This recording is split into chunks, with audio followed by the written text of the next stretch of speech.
عمران خان کی رہائی کی خاطر نہ صرف یو ایس اے سے 2-3 ڈیلیگیشن اس وقت پاکستان کا دورہ کر چکے ہیں، بلکہ اب دوست ممالک بھی اس معاملے میں پاکستان کے سامنے یہ کلیئر بات رکھ رہے ہیں کہ اگر آپ پاکستان میں معدنیات کے حوالے سے، انویسٹمنٹ کے حوالے سے، سرمایہ کاری کے حوالے سے آگے بڑھنا چاہتے ہیں، آگے جانا چاہتے ہیں، تو آپ کو یہ اقدامات کرنے پڑیں گے۔ اسی صورت میں پاکستان کی ترقی اور خوشحالی ہے، اسی صورت میں پاکستان میں آگے بڑھنے کے چانسز موجود ہیں۔ ورنہ جس طریقے سے پاکستان کو چلایا جا رہا ہے، دیکھیں یہاں پر جذباتی تقریریں تو بہت زیادہ کی جا سکتی ہیں، جذباتی تقریروں کے اوپر تو کوئی روک ٹوک نہیں، جذباتی تقریروں کے اوپر تو کوئی پابندی نہیں، جذباتی طور پر تو آپ کچھ بھی کہہ لیں، جذباتی طور پر آپ بہت بڑے نعرے لگا لیں، بڑے بڑے دعوے کر لیں، لیکن پریکٹیکلی جب آپ نے کچھ کرنا ہے، پریکٹیکلی جب آپ کی جانب سے کوئی کام کیا جائے گا تو اس کا نتیجہ نکلے گا، اس کا پھر رزلٹ سامنے آئے گا، اس کا پھر آپ کو پھل ملے گا۔ اس طرح سے نہیں ہو سکتا کہ آپ صرف جذباتی تقریریں کریں اور عملی طور پر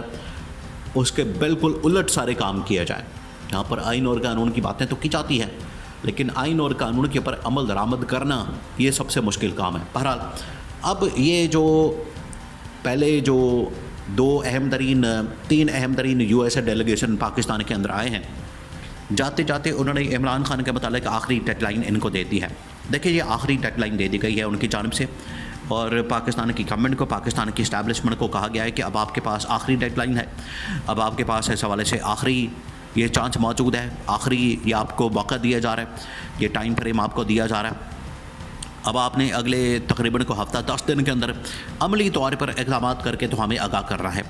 اگر آپ نے یہ نہ کیا تو پھر اس کے بعد پاکستان کے اوپر جو سینکشنز کے حوالے سے بل ہے وہ تو آ رہا ہے، اور اس میں اب کوئی دیر نہیں کی جائے گی، نہ اس کو روکا جائے گا، نہ اس میں دیر کی جائے گی، نہ اس میں کوئی رکاوٹ پیدا کی جائے گی، اور نہ ہی اب اس کو سٹاپ کیا جا سکتا ہے، اور یہ ہر حال میں بل آ کے رہے گا۔ یہ پاکستان کی اسٹیبلشمنٹ کو بھی، پاکستان کی گورنمنٹ کو بھی جاتے جاتے یو ایس اے ڈیلیگیشن نے یہ کیٹیگوریکلی بتا دیا تھا۔ کیٹیگوریکلی سین یہ ہوا کہ جب یہ پاکستان کے اندر آیا تو گورنمنٹ نے، اسٹیبلشمنٹ نے اپنی بریفنگ دی، اور گورنمنٹ نے، اسٹیبلشمنٹ نے جب ان کو بریفنگ دی، ان کو بتا دیا، تو یہ ایک ون سائیڈڈ پکچر کہ یہاں پر کیسز ہیں، مقدمات ہیں، عدالتیں ہیں، وہ اپنا کام کرتے ہیں، اور یہ مسائل موجود ہیں، تو ان کے سامنے تو وہ پکچر ہی نہیں آئی کہ یہاں پر کس طریقے سے عدالتوں کو مینج کیا جا رہا ہے، میڈیا کو مینج کیا جاتا ہے، اور اپوزیشن کے اوپر کریک ڈاؤن، پکڑ دکڑ، اور ان کے اوپر کیسز، مقدمات بنائے جاتے ہیں۔ دوسری سائڈ کی پکچر تو سامنے نہیں آئی، لیکن جب ان کی ملاقاتیں ہوئی عمران خان کی پارٹی کے ساتھ، لوگوں کے ساتھ، پی ٹی آئی کی لیڈرشپ کے ساتھ، پھر ان کو اندازہ ہوا، پھر جا کے ان کو پتہ چلا کہ حقیقت تو کچھ اور ہے، حقائق تو کچھ اور ہیں، معاملہ تو کچھ اور ہے، اور ہمیں کچھ بتایا جا رہا ہے لیکن حقیقت کچھ اور ہے۔ حقیقت یہ ہے کہ پاکستان کے اندر آج بھی اپوزیشن کے خلاف جو کریک ڈاؤن، اپوزیشن کے خلاف جو اتنا سخت قسم کا جو پکڑ دکڑ والا سلسلہ کیا جاتا ہے، عدلیہ کو مینج کیا جاتا ہے، عدلیہ کے اوپر کنٹرول، عدلیہ کی آزادی ختم، میڈیا کی آزادی ختم۔ اور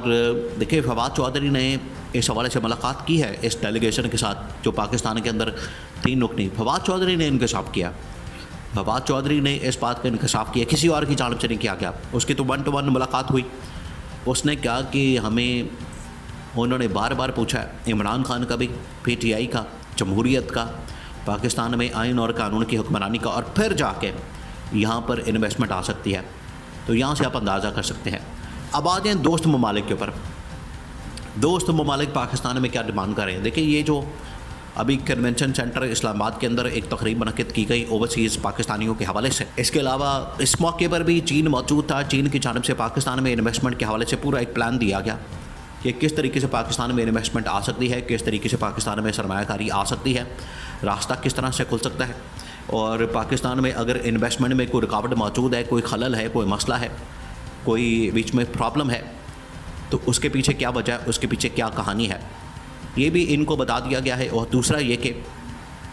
ان کو یہ کہا گیا ہے کہ اگر آپ یہ انویسٹمنٹ، آپ یہ اس حوالے سے مزید پاکستان کے لیے کہ ایونیوز کھولنا چاہتے ہیں، تو پاکستان میں اسٹیبلٹی لائیں، اور اسٹیبلٹی کا راستہ جو ہے وہ اڈیالہ جیل سے جاتا ہے۔ یہ چین کی جانب سے وہاں پر اظہار خیال کیا گیا۔ تو آج نہ صرف چین بلکہ عرب ممالک، جس کے اندر چین، جس کے اندر سعودی عرب، جس کے اندر UAE شامل ہے، انہوں نے بھی پاکستان کے اوپر اب دباؤ ڈالا ہے،